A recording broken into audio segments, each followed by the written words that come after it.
So the BOT actually has different models in different countries, and these are tailored.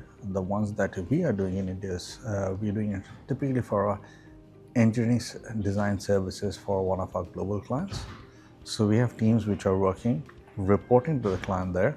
They have some delivery matrices. We hired the team. They act as employees of these companies, but they're on a payroll. And we've been growing them in size from 2 people to 22 people.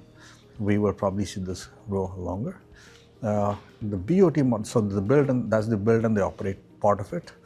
The transfer is we have agreements with the clients that they have an option to take over all these on their own when they think it is critical size, and they pay us a price for it.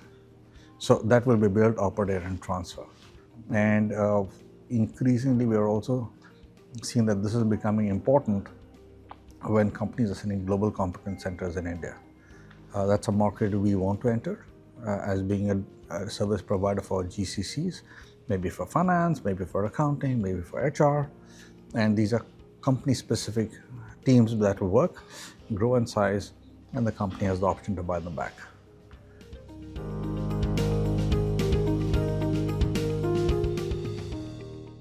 Traditionally, we've been seeing most of companies wanting to do greenfield ventures as opposed to a brownfield or an acquisition also, which is nice to be grown up, but of course it takes us time.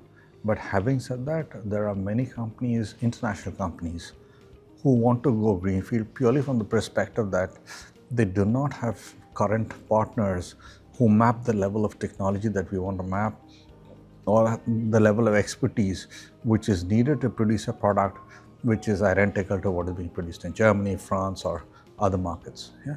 So therefore, these sort of clients prefer to have the greenfield projects. Second comes greenfield when we are typically work for automotive component.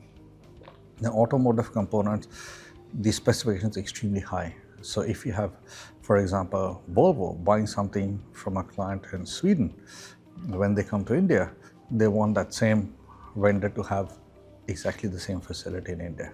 So that's what's propagating a lot more of greenfield ventures. Brownfield, we are seeing some companies enter, and then they have to revamp the structure quite a bit, bring in automation, bring in about product changes, to add a layer of products which meets up their international standards.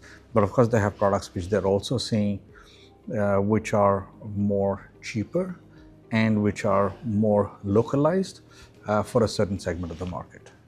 So we will have both of them continue depending on what the strategic needs are for each of the clients.